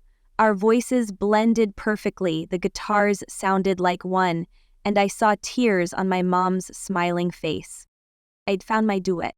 We ended the song to huge applause, but instead of feeling elated, I was immensely depressed. I couldn't figure out why. I normally got such a rush after performing for my family. I pushed my feelings away when my dad stood. "Samara has searched far and wide for someone to perform with her on stage. I think she's found that person." Everyone cheered, and Dad turned to us. He waited for the cheers to die down. "I have an idea. I want the two of you to open my concert next month." My heart raced with elation, the pain forgotten. "Really? You're sure?" "Of course." "Awesome," Matt and I said at the same time. I searched Molly out in the crowd, and rather than the jealousy I expected to see, she looked just as excited as the rest of us. Later, she gloated about her boyfriend's talent, saying she knew we would sound super good together. The lifeguard apparently forgotten. She held on to Matt as if she were 5 and he was a lollipop. Dedication had a limit. She crossed the threshold the next day when the lifeguard called multiple times. The first 2 she ignored. Then she smiled at me, shrugged, and answered the 3rd call. Since Matt was outside with the guys and didn't know what was going on, Mom pulled me aside just before lunch and asked me to speak with him, give him a heads up. I knew him best outside of Molly, and she was worried it would make him uncomfortable if she did it. I ended up not getting the opportunity for a while. Everyone was starving and lunch was next. It took a long time to get everyone settled down and into their seats. My youngest cousin was so hungry he was crying. A lot. I ended up next to Matt, which didn't help my resolution to eradicate him from my mind. About halfway through the meal, my dad got a call on his cell, which he answered enthusiastically, jumping from his seat. "Gary, great to hear from you. How'd your meeting?" He left the room, and I didn't hear the rest of his question. Mom asked for someone to pass her the potatoes and then started talking to my aunt about the quilt they'd been working on. I kept my eyes on my lunch rather than watching what Matt and Molly were doing. Matt had been extra distant from Molly. I was pretty sure I knew why. Dad returned, still on the phone, a haggard expression on his face. He looked incredibly upset. He slumped in his chair, putting his head in his free hand. My mom and I exchanged glances. This couldn't be good. "Thanks for calling, Jerry. I really appreciate it." "No, it's not your fault." "Yes, we'll be fine. I'm sure of it." He put his phone away and returned his face to his hands. Finally, he looked up and found Mom's face. "I've lost my job." "Oh no," Mom said. "What happened?" "Jerry had a quarterly meeting with the board this morning. The company is folding. They've lost everything. We won't even have a pension. Cheryl, it's going to be just like last time." I looked down at my plate. My dad had been laid off before, and it had taken him 2 years to find another job. My parents had completely run out of money by then, and things had gotten really bad. I went to sleep hungry several nights. "Scott, no," Mom said, and she started crying. They stood, putting their arms around each other, and walked out of the room. No one in the room said anything. I was afraid to breathe too loudly, lest it break the silence. My poor, poor dad. I shook my head and bit my lip, trying to keep the tears gathering in my eyes from falling. My dad had nearly been ruined when he'd lost his job before. How would we get through it now? I glanced at everyone around the table. Graydon looked upset. He probably understood enough of what had happened to know it was serious. Kale had started eating again, and I was surprised to see that Molly was too. She didn't even look the least bit bothered. Matt met my eyes, concern in his. "Are you guys going to be okay?" "Of course we will," Molly said, and snorted. "It's not like we're poor or anything." "Molly," I said, embarrassed by how she was acting, "Dad lost his job. You know what that means, right? He doesn't have an income anymore. You have to have an income not to be poor." She shrugged and went back to eating. I couldn't finish my food. I noticed that Matt kept glancing at me, more concern on his face. I didn't want to look at him. About 10 minutes later, my mom came back, her eyes swollen from crying. "Dad and I are going to have a meeting with our kids as soon as lunch is over. We've got a few things to discuss." I nodded. I had expected we would. And good thing, too.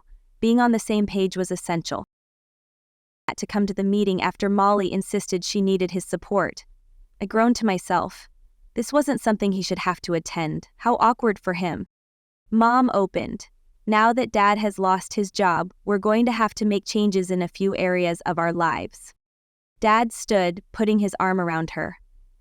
"We have money saved up, but it's only enough to cover the mortgage and a couple other essentials. Luckily, we don't have many expenses, but we can't keep living our lives as if nothing has happened." He closed his eyes. It looked like he was steeling himself for what he was about to tell us. I scooted to the edge of my seat. First, we won't be eating out anymore. I nodded. We didn't do it much, but it would have to go.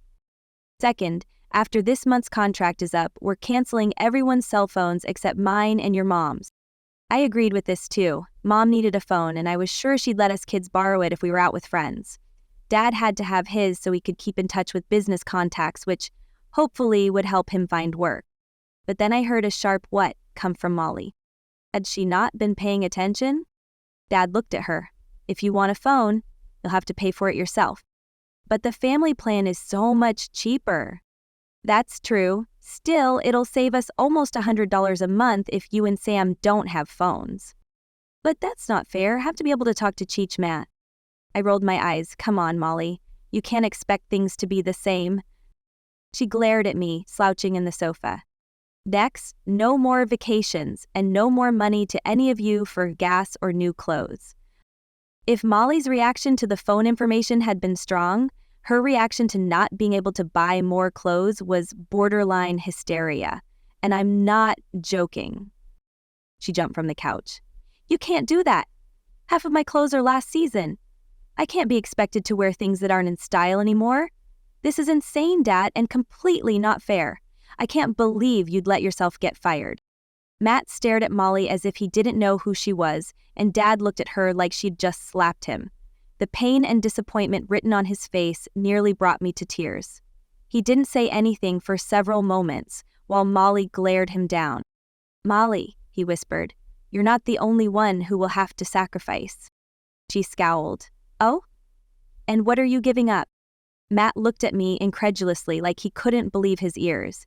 He shook his head in disbelief. I met eyes with him, unable to do anything. How on earth was Molly justifying her behavior?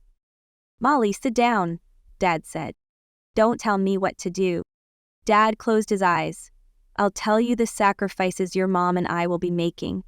I'm selling my piano. I gasped. No? And your mom is selling her great-grandmother's antique sewing machine. Plus, I didn't hear what else he said. Dad couldn't sell his piano. His Steinway was the most important thing he owned. He'd even named it after Grandma Oldroyd, who'd passed away around the time he purchased it. My eyes filled with tears. Dad, there's got to be something else you can do. You can't sell Mary. He looked at me, blinking away the moisture in his own eyes. She's worth too much to keep. We'll need the money for other things. He sank to the couch next to Mom, whose eyes were red and puffy. But Dad, please, think about it. We've thought about it. We discussed all our options. I couldn't believe it. But what could I do? Molly started pacing. She looked somewhat placated that she wasn't the only one losing something important. But how did the latest fashions compare to a grand piano you saved up all through high school and college to purchase?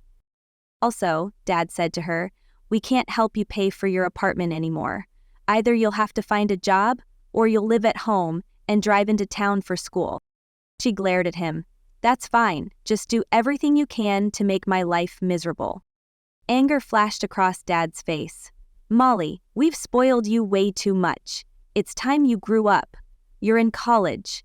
Act like it. Her face went such a dark shade of red I thought she'd burst a vein or something. She stormed from the room. No one said anything. The silence she left behind stretched on for what felt like several minutes. I didn't dare look at anyone. I could hear Mom sniffling and thought I heard a giggle from Cale. He probably didn't quite grasp the seriousness of the situation, being 6 and all. Dad sighed. Thanks everyone else for being understanding about the changes. Graydon and I nodded. If I needed a phone, I could always pay for it with my own money. My own money. I quickly put the thought away. I couldn't think about it right then.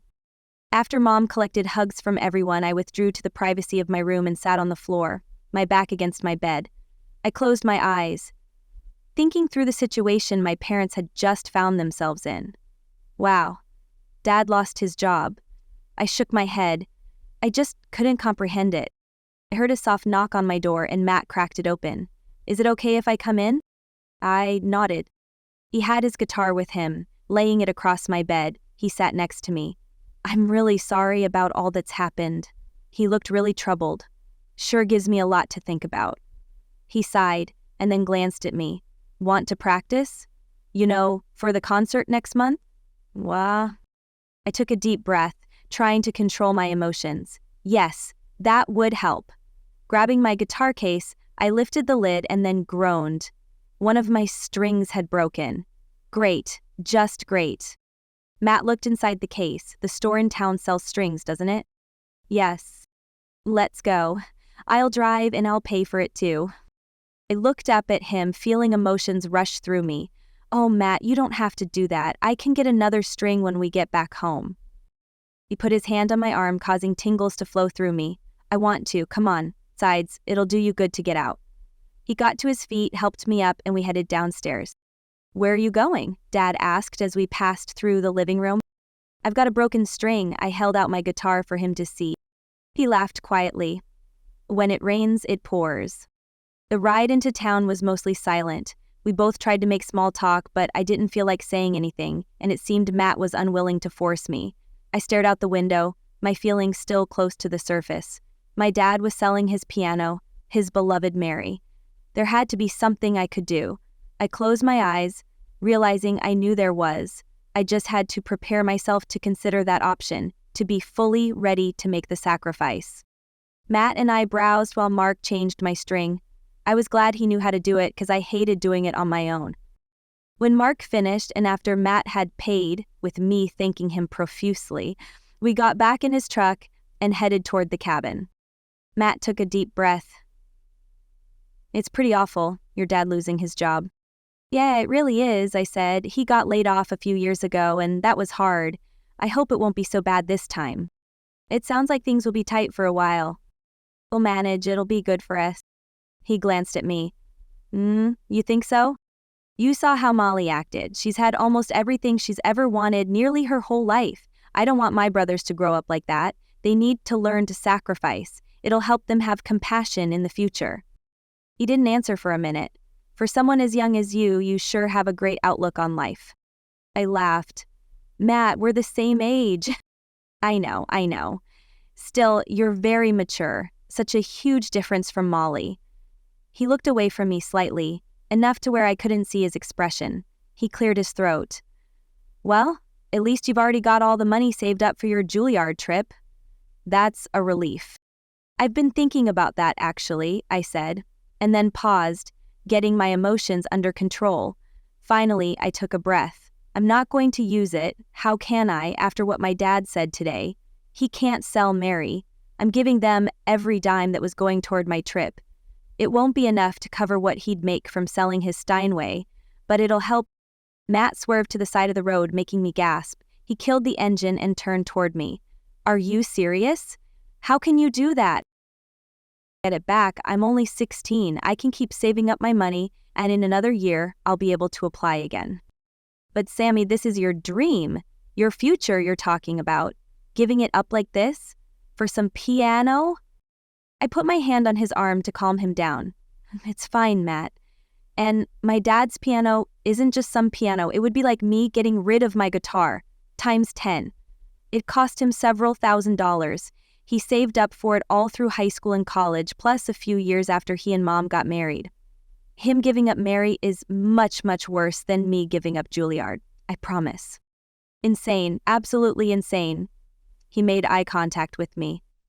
And one of the most selfless, amazing things I've ever heard.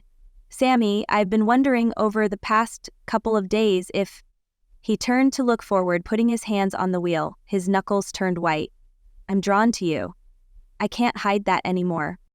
He looked at me, tenderness in his eyes, but also pain. And I'm in the wrong relationship. I couldn't take my eyes off him. My emotions were so conflicting, I was sure I was about to be torn in half. He liked me, but he was dating my sister. He started the truck's engine and pulled back onto the road. Neither of us spoke the rest of the ride home. I felt fear, not knowing the future, not knowing how things would work out, if at all, between us. Oh, I hoped so much they would. I had a sinking feeling inside my stomach that they wouldn't, though. I wasn't living in a fairy tale. We pulled up at the cabin and went back to my room to finish practicing. I retuned my guitar as it had already slipped since Mark put the new string on.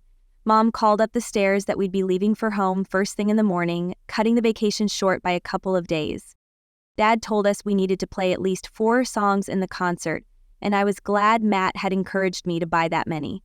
We practiced through them several times. He didn't leave my side for a few hours, and Molly didn't come looking for him. About an hour before dinner, Molly walked past my room on her phone, giggling and saying something about nice muscles. Matt looked at me. I really can't believe her. How do you handle the mood swings? Ignore them. He stared at the wall. Finally, after a few moments of silence, he asked, "Who has she been talking to?" "A lifeguard from the pool." He nodded. "She's basically cheating on me." "It's what she does. She always finds the next boyfriend while dating the current one. She thinks it's normal, and I suppose for some, it is." He leaned back against my bed and closed his eyes. Finally, he opened them. "Let's go through the songs one more time." We worked on them, but I could tell Matt's mind was elsewhere. I wasn't into things either. "Well," he put his guitar down, then cleared his throat. "There's no sense putting off the inevitable." He smiled ruefully at me. "Wish me luck." He left the room, turning to walk to Molly's, and I groaned, lying across the floor. "Here we go." At first, nothing happened. Then Molly started shrieking and yelling. I couldn't understand what she was saying, but I didn't need to. Her tone made it evident. He was breaking up with her. A sensation close to elation hit me, but it was dampened somewhat by the events of the day and doubts over what would happen next. A moment later, Matt walked past my door, but didn't stop. Molly followed soon after, but she swung into my room, her face red, the anger I expected written all over it. "What did you say to him?" she shrieked. "What did you do?" My heart started beating fast. My sister could be pretty scary sometimes, especially when she was flying off the handle like this. I told him the truth. "And what was that?" she yelled. "That you were going to break up with him." "I told you I wasn't." "Then why are you cheating on him?" "A stupid phone call isn't cheating." I shook my head. "Molly, stop it. Think things over. This is how you always are. You date a guy and are loyal to him for a couple of weeks, then someone else flirts with you and you pay attention to them, talking to them on the phone. Usually they don't even know you have a boyfriend already." "Chris does." "Chris, the lifeguard, he knows you're dating someone?" "Of course he does. Matt was with me at the pool, remember?" I closed my eyes. "Great. You found someone who's just as bad when it comes to dating." I looked up at her. "Can't you see how you are? It's this awful cycle. You'll never find someone worth being with if you keep it up." She growled at me. "Samara Oldroyd, you don't know as much as you think you do." "I know how disgusted Matt was with you earlier when you threw a fit about clothes." She turned and stormed from my room, and I put my guitar away with shaking hands. A few moments later, I heard the doorbell ring, and Graydon called up the stairs to Molly. She practically danced past my bedroom. I followed her downstairs cautiously, careful not to draw attention to myself, and peeked around the corner into the living room. My jaw dropped open, though I suppose it shouldn't have. I mean, my sister is very predictable. It was Chris, the lifeguard. Of course. Had Matt seen? I scurried past the living room and rushed into the kitchen. Mom was finishing preparing dinner and I stood next to her. "The lifeguard is here for Molly." Mom shook her head. "And only a few just after Matt left?" My heart sank. "He's gone?" "Yes, he grabbed his things, then peeled out of the driveway a little bit ago." I leaned against the counter, putting my head in my hands. Mom turned to me. "Honey, things'll be fine. You'll see." She hugged me, patting my back for a moment. "Want to help finish things up?" I wiped a few tears away. "Sure." I cut up the vegetables while my mom made the dip. I'd started on the broccoli when something dawned on me.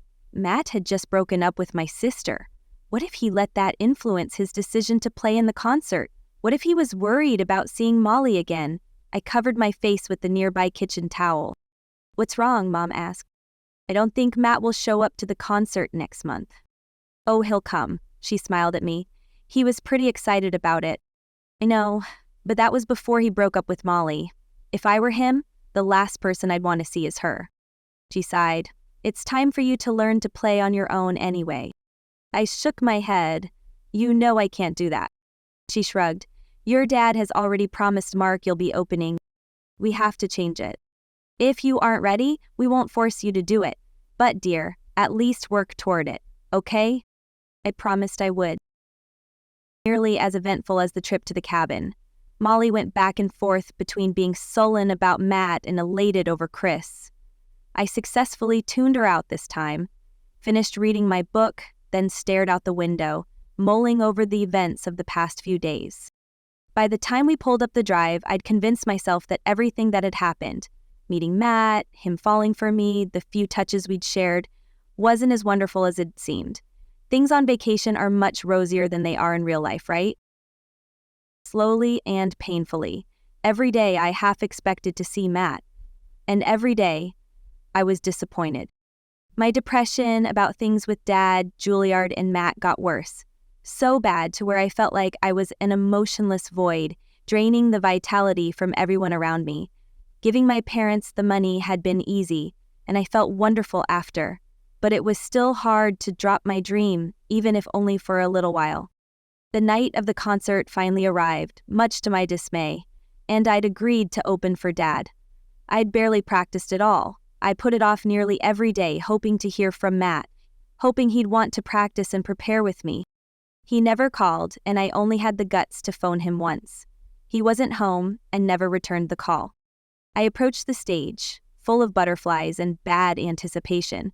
They built up inside my stomach like acid, threatening to burn their way out. Putting my guitar next to the mic, I decided to get one last drink before setting up and tuning, and allow myself one last look outside for Matt's rusty red truck. It wasn't in sight, of course. Disappointment flooded through me. Returning to the stage, I set up my guitar and amp, making sure things were completely in tune and the sound worked well. The room was already filling with excited people. I couldn't blame them. Live concerts had the power to energize everyone within hearing distance. I saw Molly come in and sit next to Cale and Graydon, looking as dark and angry as night. Turns out Chris hadn't been terribly interested in seeing her when he learned she was in town. I sighed to myself, feeling bad for her, but feeling worse because of how things had gone with Matt. The curtains closed and my parents came on stage with me. Dad put a hand on my shoulder. I'm really proud of you, Samara. I know you've worked hard for tonight. You'll be amazing. Guilt flooded through me. I only practiced a few times over the past month, Dad. He sighed. Yes, but you've worked toward this moment for years. Mom nodded.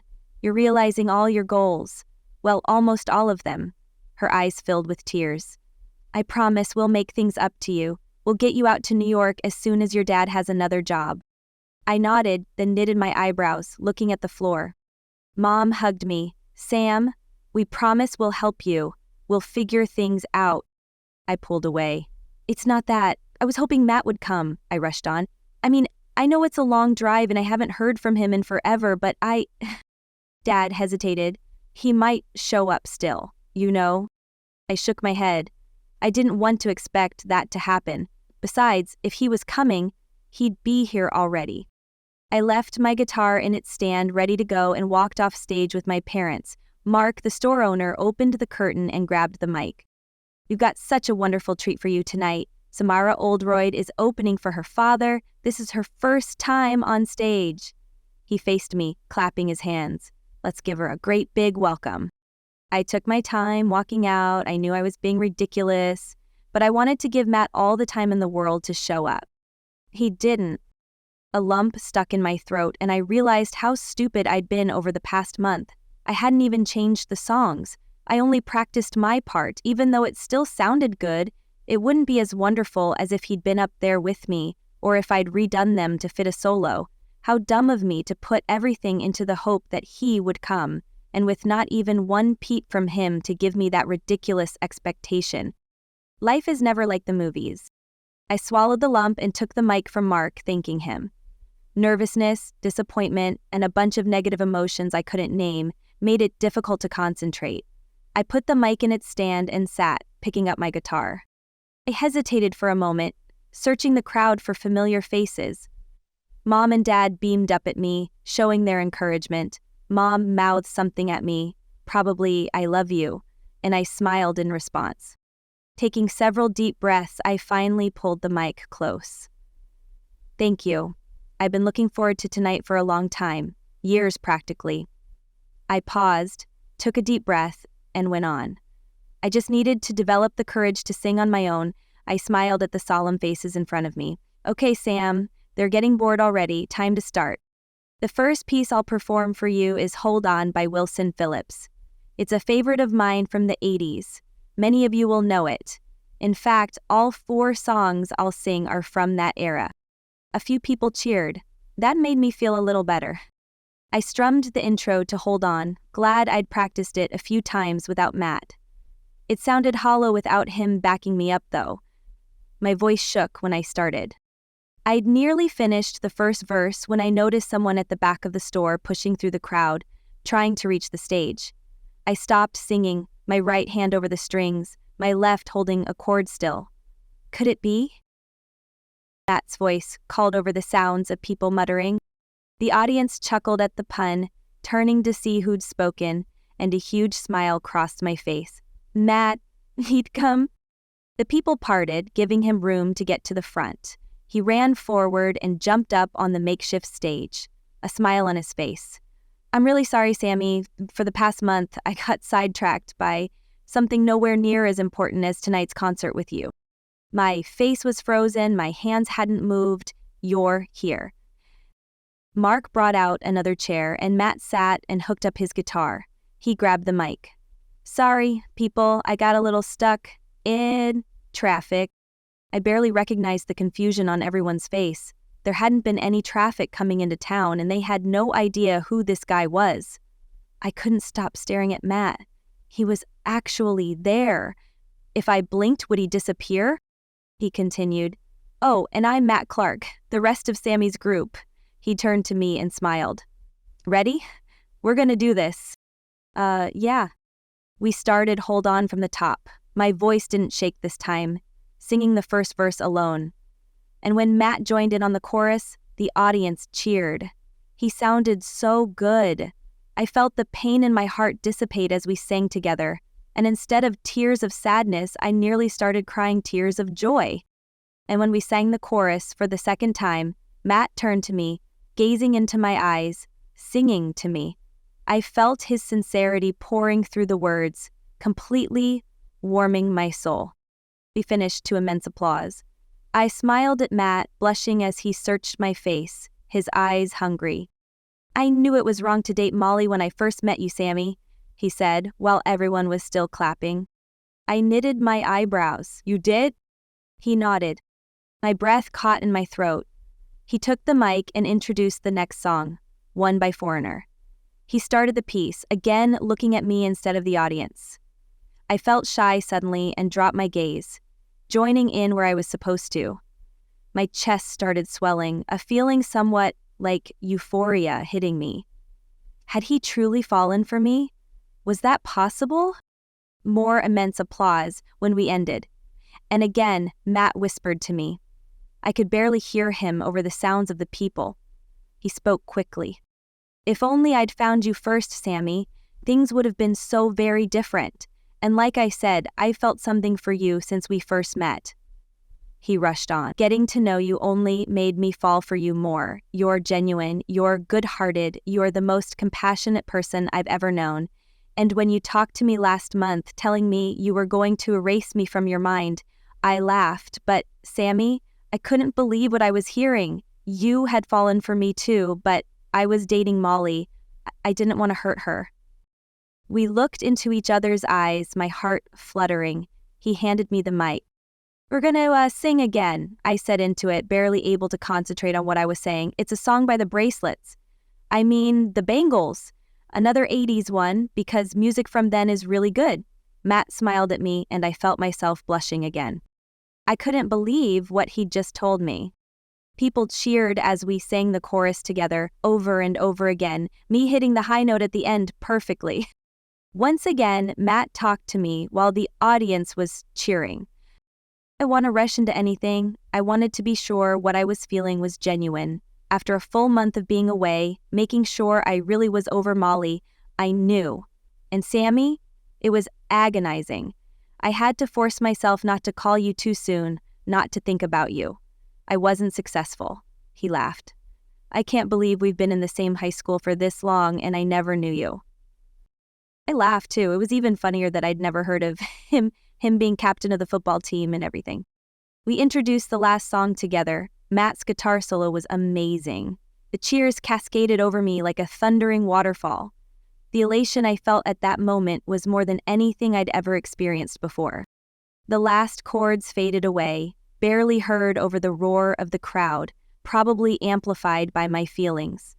But none of that mattered.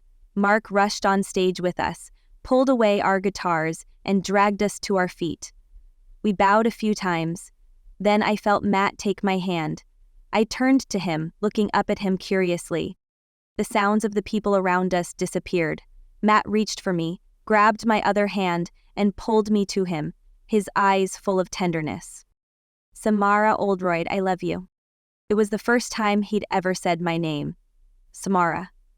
I gazed into his eyes, feeling my heart opening to him completely. The pain of the past month leaving, healing, as he drew close, bending his face toward mine. Our lips met right as the curtains fell, and we shared the sweetest kiss I'd ever had. It was simple and beautiful, full of adoration and trust and love. The warmth of his lips on mine and his arms around me sent shivers down my spine. Suddenly, I heard someone in the audience screaming, and Matt and I pulled apart. Of course it was Molly, as she figured out what was going on between Matt and me. I can't believe I put up with that for even a week and a half, Matt said. You get used to it, I laughed. That doesn't mean I want you to date her again. Matt laughed with me and leaned in for another kiss. I might not have had Juilliard anymore, but I had Matt, and I knew everything else would work out just fine. The end. This has been Samara, a Kilenya Chronicles romance by Andrea Pearson. Thank you for listening.